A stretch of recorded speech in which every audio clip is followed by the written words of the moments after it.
The silence between sessions, when Dr. Evelyn Carter opened her new therapy practice in Chicago, she promised herself one rule: never Google a patient. It blurred boundaries. It created bias.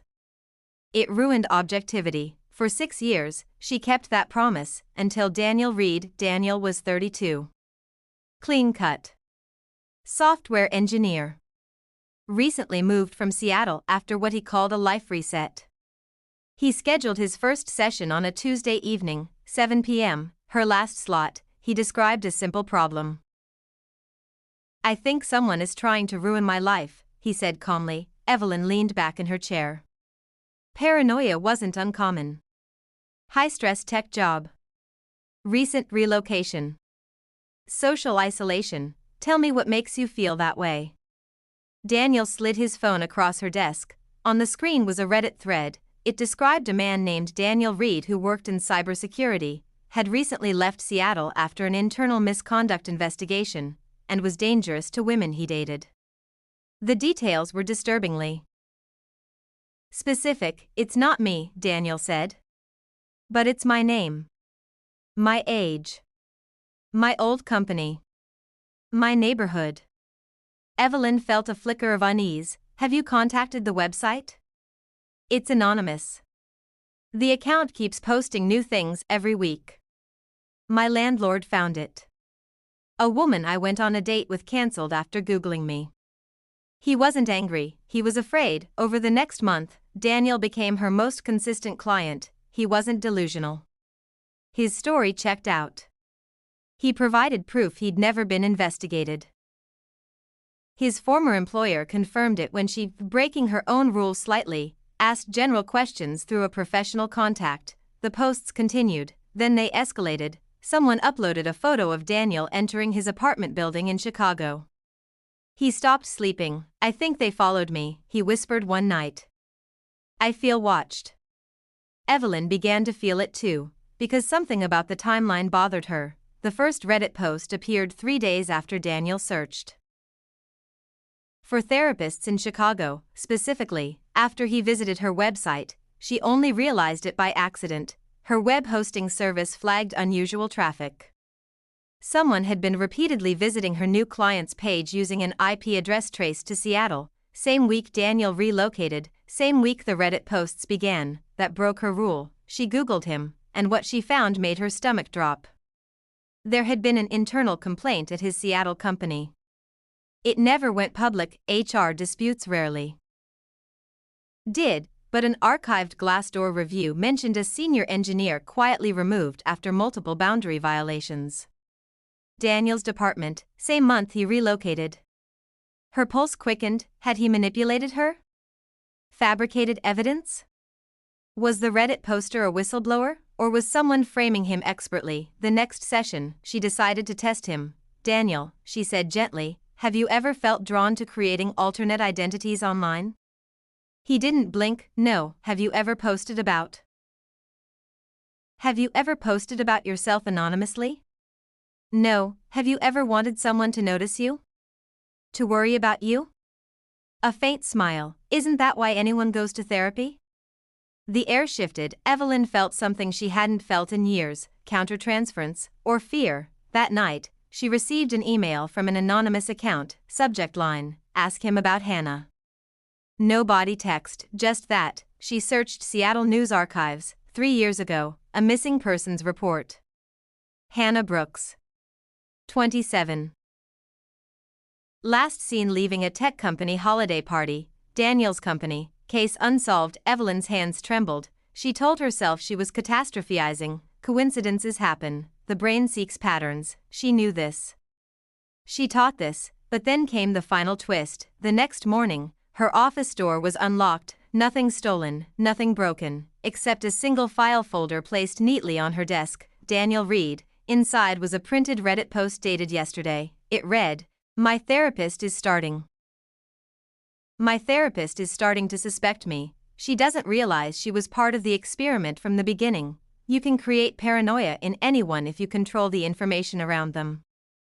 At the bottom was a screenshot, her own browsing history, the private searches she made about him. Only one person had access to her office Wi-Fi, Daniel. her 7 p.m. session arrived, he walked in calmly, same as always, sat down, smiled. "You broke your rule," he said softly. Evelyn's throat tightened. "What do you want?" Daniel tilted his head. "I'm studying behavioral influence. Social engineering. I wanted to see how easy it would be to destabilize a trained psychologist." "You fabricated everything?" "Not everything," he replied. A pause. "The Reddit posts were me. The surveillance photos, easy. The anonymous email, also me. And Hannah?" She whispered. For the first time, his expression changed. Not guilt, not fear. Amusement faded into something empty. "I never said I wrote that email." Silence, long, heavy, then he leaned forward. "Doctor, have you considered the possibility that someone is trying to frame both of us?" Her heart pounded, because suddenly, she realized something terrifying. She had assumed Daniel was the one manipulating the narrative, but what if someone else had manipulated him? What if she had just been recruited into a much larger psychological game? Her phone buzzed. Unknown number, a text message. "You're both reacting exactly as predicted." Evelyn didn't respond to the text, neither did Daniel. They just stared at each other, two people who suddenly realized they were no longer in control of the narrative. Daniel slowly placed his phone face down. "That's not me," he said quietly. For the first time since she met him, he sounded genuinely unsettled. Evelyn's training kicked in. Observe. Regulate. Analyze. Show me your phone. He hesitated, then unlocked it and handed it to her. The number matched hers, same unknown sender. Same message. "You're both reacting exactly as predicted." Her stomach dropped, because this meant something far worse than Daniel running an experiment. It meant someone had access to both of them. The security footage. Evelyn owned her office suite. After Daniel left, she locked the door and checked the building's hallway camera feed. She rewound to the previous night, the night the printed Reddit post appeared on her desk, 3:14 a.m. The hallway camera glitched, static, black frame. Then it returned. Her office door was closed the entire time, no one visible entering, no one visible leaving. But when she skipped forward to 8:02 a.m., the moment she unlocked the door that morning, the file was already inside. No forced entry. No broken locks, nothing missing, except her sense of certainty, the realization. Evelyn went home but didn't sleep. Instead, she opened her laptop and traced the anonymous email. "Ask him about Hannah." She contacted a former colleague. In digital forensics at a Chicago hospital network. By 2:47 a.m., he called her back. The email wasn't routed from Seattle, he said. Or from Daniel. It bounced through multiple servers, but the origin IP? It's local. How local? A pause. It's coming from inside your building. Her chest tightened. Are you sure? Positive. Same subnet as your office Wi-Fi. Which meant one thing: whoever sent that email had physical access to her network. The next morning, she confronted the building manager, a middle-aged man named Carl who'd worked there for 15 years, friendly. Quiet. Invisible. Has anyone else accessed my suite after hours? He shook his head immediately. Impossible. Only you have keys. She pushed. What about master access? Another pause. Well, technically I do. For emergencies. Has there been an emergency? No, but he didn't maintain eye contact. Evelyn went deeper into the Hannah Brooks case. Hannah hadn't just attended Daniel's company holiday party, she had also briefly rented office space in the same building in Chicago, 2 years ago, before she disappeared. Before Daniel ever moved to Chicago, before Evelyn leased her suite, same building, same manager, Carl. Her hands went cold. Daniel returned that evening. He looked exhausted. I checked my old laptop, he said. The Reddit posts were scheduled weeks before I even moved to Chicago. That's impossible. I didn't write them, he said. But they were posted from my old device. Then someone accessed it. He swallowed. It was in storage. In Seattle. Silence stretched between them. Then Evelyn asked the question she'd been avoiding, Daniel. Did you ever actually meet Hannah? He shook his head. She worked in a different department. I saw her at the party. That's it. Did you ever message her? No, his voice didn't waver. She believed him, and that terrified her. The pattern. Evelyn started mapping everything. Hannah rents office in the building. Hannah disappears. Years later, Daniel is publicly shamed online. He relocates.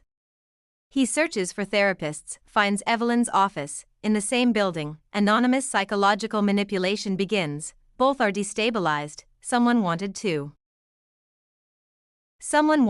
strangers connected. Someone who understood behavioral science, someone who understood paranoia, someone who enjoyed watching professionals question reality, and someone who had access to the building's network. The confrontation. Evelyn didn't call the police immediately. Instead, she tested something. She told Carl, casually, that she and Daniel were closing the case, that Daniel was transferring therapy elsewhere. That night, both she and Daniel received a final message. Disappointing. You were progressing beautifully. This time, it included a photo, taken from inside her office, from behind her chair, dated 3 nights ago, while she and Daniel were in session, which meant someone had been inside the building, during business hours, listening. Watching the arrest, police finally got involved. They found hidden access software installed in the building's router, years old. They found archived surveillance footage Carl had manually edited. They found hundreds of gigabytes of data on an external drive in his apartment, tenant Wi-Fi logs, email captures, psychological profiles, and a private folder labeled Behavioral Response Study. Inside were detailed notes on Hannah, on Daniel, on Evelyn. Carl wasn't a random building manager. 20 years earlier, he had been dismissed from a graduate psychology program after an ethics violation involving human subject experiments. He never let it go. He turned his building into his laboratory. He selected intelligent tenants, observed them, provoked them, manipulated their digital footprints, created controlled paranoia to measure stress responses. Hannah discovered the router breach. She confronted him. She vanished 3 days later. Her case reopened. This time, it didn't stay unsolved. Aftermath. Daniel's name was cleared, but his insomnia never fully left. Evelyn continued practicing, but she removed the sign outside her office that once read, The Mind Whisperer. Because she learned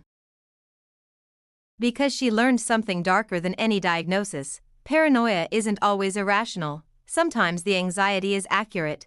Sometimes the mind detects patterns before the proof exists. And sometimes the most dangerous patient in the room is the one who isn't on the couch.